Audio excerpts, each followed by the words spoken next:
ከምትሰራ ማለት ነው ከፍቅረኛ ጋር በጣም ነው ደስ የሚለኝ ነው። ከትናንትና ቲክቶክ ብሩኬን ያስደነገጠ ጥያቄ በአደባባይ ልጠይቂ ነው ወይ ብሎ በጣም በቃ ሰርፕራይዝ ነው ያደረገችው። የምሬን ስነግራችሁ ማለት ነው። ደግሞ ሁለታችሁ በጣም ታምራላችሁ። እሺ አንድ ላይ ትሄዳላችሁ። አሪፍ ትኞች ናችሁ። እና እኔ ሊያ እባላለሁ። ኤርትራዊ የእናንተ አድናቂ ነኝ። በዛ ነኝ ለበጎቹ ተብሎ ገበያ መዝጋት የለም። ብሩኬ አሁን ተይ አደባባይ ላይ የሆነ ነገር እንዳትይኝ ብሎ የተባለው ሌላ የሆነው ሌላ።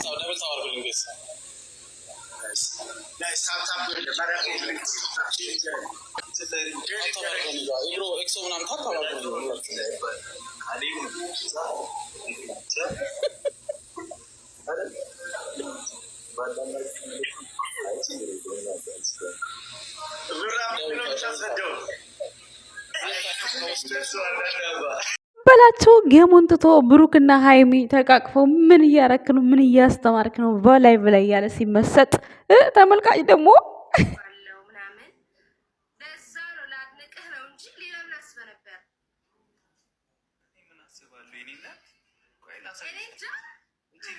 ማያስብም ቡቡ ለበጎቹ አስቦላቸው ነው። የኔ ቆንጆ አንቺ ራስሽ በጣም ቆንጆ ነሽ፣ ታምሪያለሽ። ደስ አላቸው በጎቹ ማለት ነው።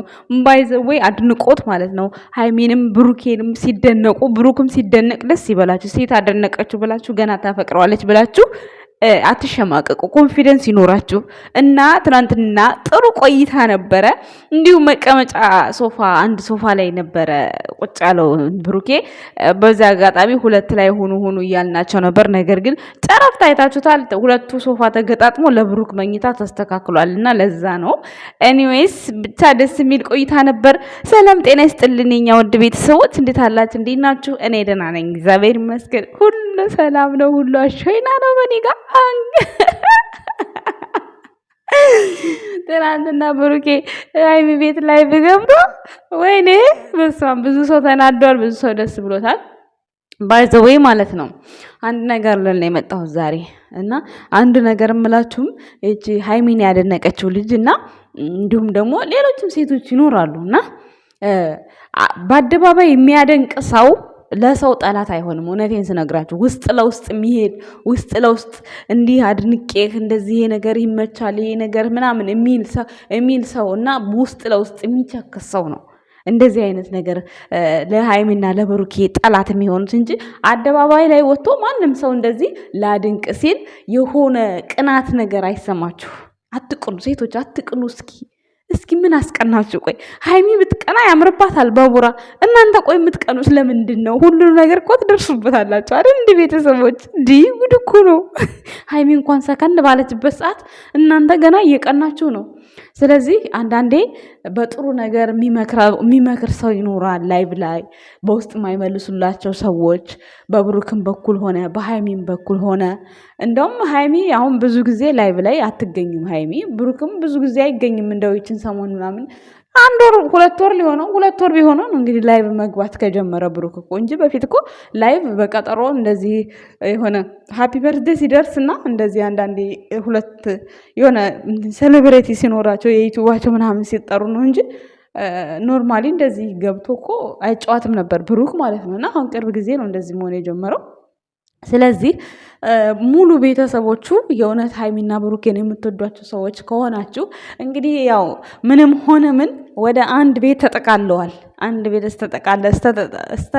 እስተተጠቃለሉ ድረስ ለምንናገረው ንግግር እኛ እንትናቸውን መጠበቅ አለብን። ምን ገባችሁ? አሁን እዛ ጋር የሆነ ነገር በብሩኬ እንትን ስታረጉ ይሄ ቪዲዮ ላይ ሰርተውት ስለ ቪዲዮ የሰሩትን ነገር እኛ ብንናገር ያ ጥላቻ አይባልም። ቤተሰብ እንዲገባቸው የምፈልገው ነገር ቪዲዮ አሁን ለምሳሌ ትናንትና ብሩኬ ምን አለ?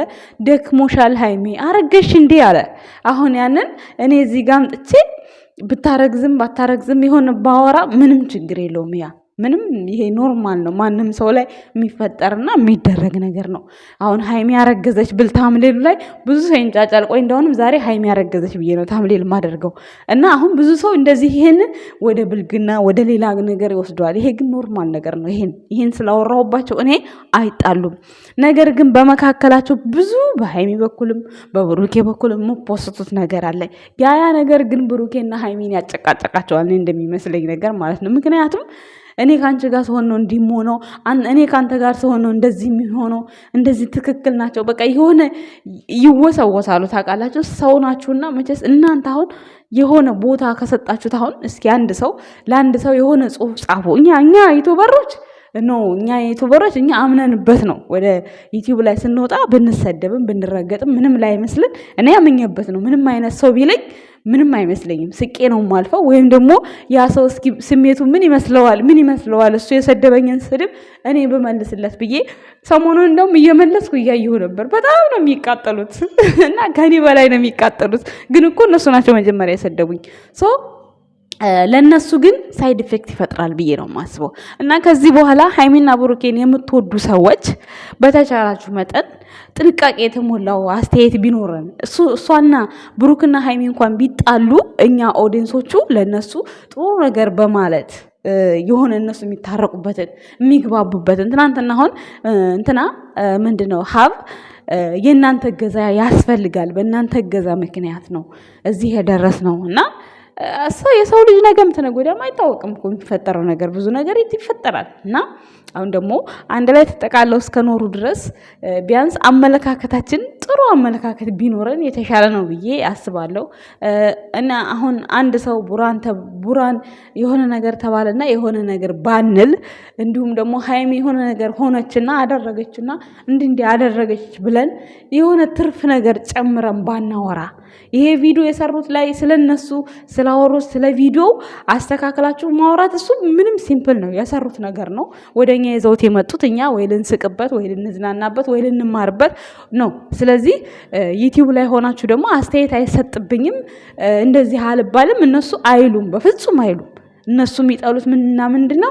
አንድ በቃ እንደ ጠላት አሁን ለምሳሌ በቃ አለ አይደለ ብሩክና ሀይሚን ለማለያየት እንደዚህ በዚህ ልክ የሚሄድ ሰው፣ እንዲሁም ደግሞ ሰላማቸውን የማይፈልግ ሰው፣ እንደዚህ አይነት ሰው ነገር ውስጣቸውን ያቆስላል ብዬ አስባለሁ። እና አብረው እስከሆኑ ድረስ ከዚህ በኋላ እኔ እንጃ ለሞራላቸው ብንጠነቀቅላቸው ብዬ አስባለሁ። ሲቀጣጥል ትላንትና አንድ ሀሳብ አንስቼ ነበረ። አንዳንዶቻችሁ እሱ ያውቃል ምናምን ብላችሁ፣ አዎ ያውቃል። ነገር ግን ይሄ ክብር ነው፣ ስነ ስርዓት ነው። ምክንያቱም በቃ እንዲህም ላይቭ ላይ ይገባሉ ምንም። አሁን እሷ እዛ ቤት ውስጥ በቃ ያኔ ፍቅረኛው እንደሆነች ይኸው በአደባባይ ሰው እያወራ ነው፣ ሰው አምኗል አይደል? ስለዚህ ሀይሚ ከዚህ በኋላ ፍቅረኛዬ ናት ብሎ የተለመደውን ፕሮሚስ ቀለበት ያርግላት። እኔ እስከዛሬ ብሩኬን አርግ ብዬው አላቅም፣ ግን አሁን ላይ ቢያደርግ ለሱም ክብር ነው ለሷም ክብር ነው። ይሄ ትክክለኛ ነገር ነው፣ በቃ የገለጽኩት ነገር ነውና ትናንትና ወይኔ ሲስ ደግሞ ዛሬ ቀለበት አርግ ማለት ጀመርሽ ወንድምሽን ብላችሁኛል። እኔም እስከዛሬ ብቻውን ነው ያለው። ብቻውን እስካለ ድረስ ምንም ችግር የለውም። አሁን ላይ ግን ቤቷ ሆኖ በጣም ይከብዳል። ሰው ቤት ላይ ሆኖ ያን ያህል በቃ ኮንፊደንስ እንዲኖራት በሚለው ነው እንጂ እኔ እኮ ያኔ አረገም አላረገም እኮ ስለ ሀይሚ አመለካከቱን ጥንቅቅ አድርጌ ነው የማውቀው። ጥንቅቅ አድርጌ አሁን እንደሱ የዛን ጊዜ ራሱ በቃ ከዚህ በኋላ ከህይወት ወጥቻለሁ ሄጃለሁ ብሎ ራሱ በዛው እኮ አይሄድም እኮ። ያኔ የሆነ እንድትማርበት የፈለገ ነገር ስላለ ብቻ ነው እንደዛ ያለው እንጂ ብሩክ እንደዚህ አይነት ሰው አይደለም። ይሄ የታወቀ ነው። ግን ደግሞ አሁን በቃ አለ አይደለ እንደ ሴትኛ እኮ አስባለሁ። ምን እኔ ይሄን ያክል እንትን መሰልኳቸው እንዴ? ስለዚህ ለብሩክም ለሱም ክብር ነው፣ ለሱም ማለት ነው። በእርግጥ ከዚህ በፊት እኮ አድርጋ ነበረ፣ ግን ምን እንደሆነ አይታወቅም። ስለዚህ ያው በአደባባይ እንደዚህ አብረው መሆናቸው በአደባባይ ፍቅረኛ ነኝ ሲባል አዎ እያለ ስለሆነ ምንም ቢሆን ምን ክብር ነው።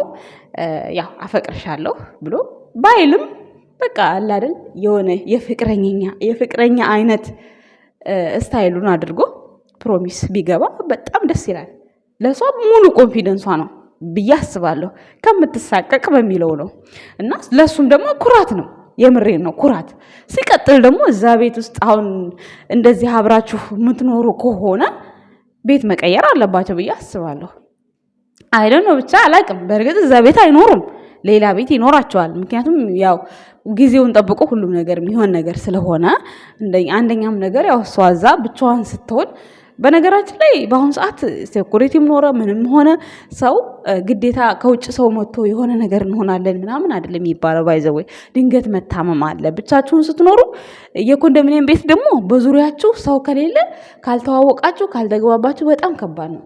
ዩቲዩብ መሆን ደግሞ እንደምታውቁት ሚዲያ ላይ ነው እንጂ ሰው የሚያውቃችሁ እንደዚህ ውስጥ ለውስጥ በጣም አትተዋወቁም። በስልክ በምናምን ነው። በዛን ሰዓት ስልክ መደወል የሚያቀት ህመም ቢኖር በጣም ይከብዳል። ስለዚህ እኔ ብቻዋን መሆኗን እኔ በፊትም አልደግፈውም። ቢያንስ እንኳን አንድ ጓደኛ አብሯት ቢሆን ብዬ ሁሌ ጥያቄ የኔ ጥያቄ። ምክንያቱም ብቸኝነት አይመከርም፣ በጣም ያስጠላል። ብሩክ ጋም እንደዛው አንድ ጓደኛ አብሮ ቢኖር ምናምን ብዬ ነው የማስበው። ምክንያቱም ይሄ ከባድ ነው ማለት የሰው ልጅ ምን እንደሚሆን አይታወቅም። ስለዚህ ከአንድ ብርቱ ሁለት መድኃኒቱ ይባላል። እኔ አብረው በመሆናቸው በጣም ነው ደስ ያለኝ። እንዲሁም ደግሞ የሃይሚን የሴትነት ፕሮቶኮሏንም እንደሚጠብቅላት 100% እርግጠኛ ነኝ እኔ ብሩኬ ማለት ነው።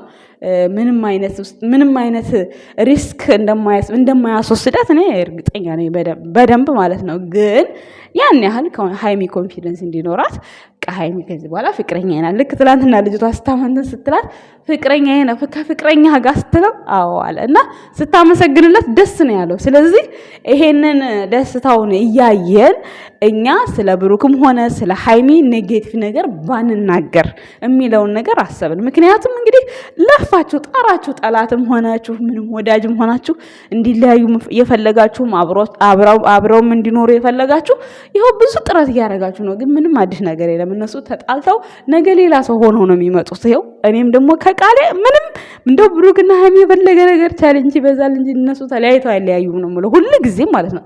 ቃል የተፈጸመልኝ እኔ ምን አስጨነቀኝ? እና እኔ ልላችሁ የምፈልገው ነገር ኔጌቲቭ ነገር ባንናገር የሚለውን ነገር ልናገር ነው የመጣሁት። ከዚች ከልጅቷ አድንቆት የመጣ ብሩክን የሚያደንቅ ሰው ሲኖር በመጥፎ ነገር ሳይሆን በጥሩ ነገር ብንረዳ ብዬ ነው የማስበው። ምክንያቱም ያየ ሁሉ ያሞገሰው ሁሉ ፎቶውን የለጠፈ ሁሉ አፍቃሪ አይደለም በብሩክ በኩል ለማለት ፈልጌ ነው። እንዲሁም ደግሞ በቃ አንዳንድ ጊዜ የሆነ የራሳቸውን ኑሮ ይኑሩ፣ በቃ ደስ ያላቸውን በራሳቸው ሁል ጊዜ በእኛ ይመሩ ማለት ሙጭጭ ማለት ይከብዳል። አንዳንድ ጊዜ የራስ ውሳኔ የሚባል ነገር አለ። አሁን ላይ ኑሮውን እንደ ኑሯቸው ሰው እንደ ቤቱ እንጂ አይኖርም እንደ ጎረቤቱ ይባላል እና አሁን ላይ ኑሮ ራሱ በራሱ ከባድ ነው እና ትናንትና ሃይሚ ውለጂ አላሉም። ሃይሚ በፍጹም አሁን መውለድ የለባትም ብሩኬም እንደዛው። ምክንያቱም በቃ መዝናናት አለባት፣ ገና ልጅ ናት። በቃ አለ አይደል መዝናናት ስላችሁ ከብሩኬ ጋር አብረው መሆን ይችላሉ፣ አብረው መኖር ይችላሉ። ግን ቢያንስ ትመረቅ። በነገራችን ላይ ትምህርቷን እየተማረች ነው፣ መመረቅ አለባት። ብሩክም ደግሞ የሆነ ነገር የእናቱን ደስታ ትንሽ ማሳካት አለበት። እኔ እንደዛ ብዬ አስባለሁ ብዬ ነው የማስበው። የኔ ሀሳብ የእናንተን ሀሳብ ደግሞ ኮመንት ስር ጻፉላቸው ማለት ነው። ሜሽን የሚደረግና የማይደረግ ለይተሽ አታውቂም ላላችሁ ደግሞ እናንተ የምታውቁ ካላችሁ በጣም በቂ ነው። ለእኔ ያወቁትን ነገር ነው ሜሽን የማደርገው እና አትቃጠሉ፣ አትናደዱ። በቃ ምንም ያናድድ ነገር የለም እዚህ ጋር እና የኔ ውድ ቤተሰቦች ለዛሬ ይዤላችሁ የመጣሁት ሀሳብ አስተያየት ይሄን ይመስል ነበረ። ሳትወልድ ብላ ሳትወልድ ለዛና ይባላል እና ብሩክ ተናግሮታል። ይሄ እውነት ነገር ነው። ይመቻችሁ ቤተሰቦች፣ እናመሰግናለን ስለ ሁሉም ነገር ባይ